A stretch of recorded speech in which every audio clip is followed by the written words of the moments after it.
Welcome to my channel. আজকে আমি নিয়ে এসেছি মশলা বেগুনের রেসিপি। এই মশলা বেগুন একটা অসাধারণ রেসিপি, সম্পূর্ণ নিরামিষভাবে তৈরি। এই বেগুনের রেসিপিটা খেলে আঙ্গুল চাটতে থাকবে। চলো রেসিপিটা তোমাদের সঙ্গে শেয়ার করি। আমি প্যান গরম করে নিয়েছি, এতে দিয়ে দেব সর্ষের তেল। এই রান্নাটা অবশ্যই সর্ষের তেলে তৈরি করবে। এতে আরও খানিকটা তেল দিতে হবে, এই রান্নাটা একটু বেশি তেলেরই প্রয়োজন। তেল খুব ভালো গরম হয়ে গেছে, এবার এতে আমি দিয়ে দেব বেশ খানিকটা পাঁচফোড়ন। বেশ লালচে রং হওয়া পর্যন্ত পাঁচফোড়নটা ভাজতে হবে। দেখো মৌরিগুলো বেশ লালচে হয়ে গেছে। এবার এতে আমি একে একে বেগুনগুলো দিয়ে দেবো।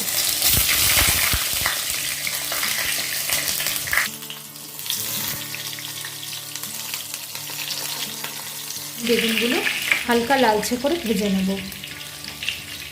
ভাজার সময় একটু সামান্য হলুদ এতে দিয়ে দেব। হলুদটা একটু আগেও দিতে পারো বা বেগুনের মধ্যে মাখিয়েও নিতে পারো। বেগুনগুলো উল্টে আর একটা পাশ ভেজে নেব।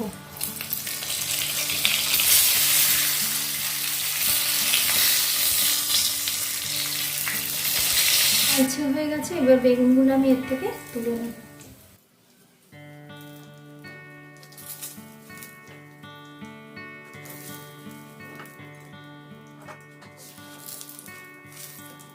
বাকি বেগুনগুলো এই তেলের মধ্যে দিয়ে দেব।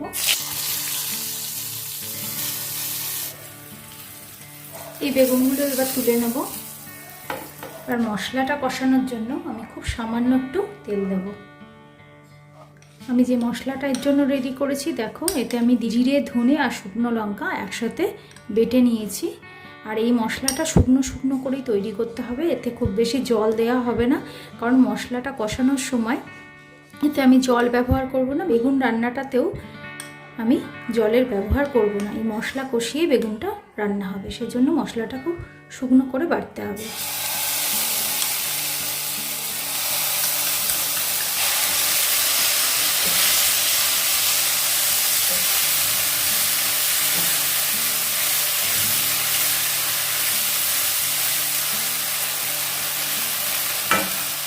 দিয়ে দেবো পরিমাণ মতো হলুদ,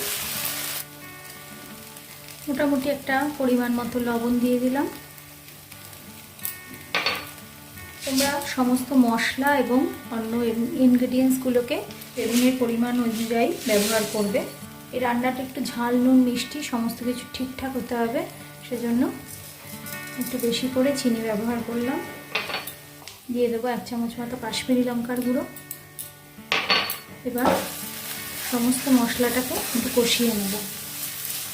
মশলা কষানোটাতে যেহেতু জলের ব্যবহার করব না, তাই গ্যাসের ফ্লেমটা একদম লো করে মশলাটা কষাতে হবে। এই মশলা বেগুন ভাত, রুটি যে কোনো কিছুর সঙ্গেই ভীষণই টেস্টি লাগে। গরম ভাতে তো অসাধারণ খেতে লাগে। শীতের সময় যে সময় খুব সুন্দর কচি কচি বেগুন পাওয়া যায়, সে সময় তোমরা এই রান্নাটা করতে পারো।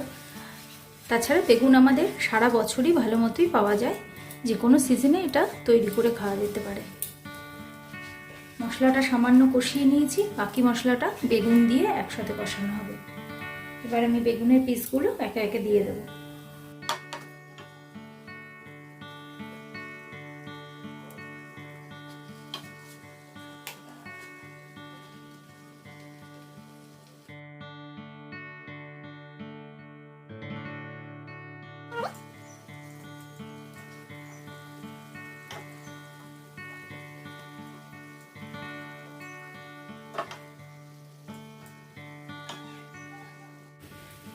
এভাবে বেগুনের গায়ে মশলাটা ভালো করে মাখিয়ে দিয়েছি।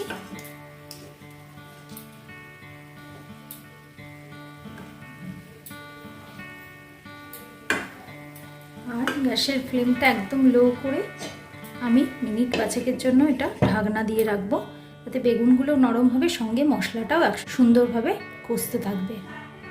মিনিট 5 হয়ে গেছে, এবার আমি ঢাকনাটা তুলে দেখব।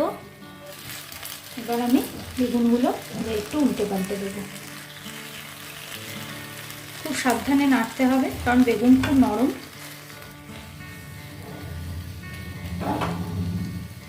এই মশলা বেগুনের মশলা দিয়ে আর বেগুন দিয়ে পুরো খেয়ে নেওয়া যাবে, এত টেস্টি লাগে। এইভাবে আরও মিনিট 5 জন্য ঢাকনা দিয়ে দেবো আর একটা পাশ সেদ্ধ হওয়ার জন্য। আরও মিনিট 5 হয়ে গেছে।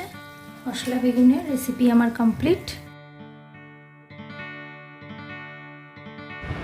বেগুনের এই রেসিপিটা তোমাদের ভালো লাগলে অবশ্যই বাড়িতে ট্রাই করো।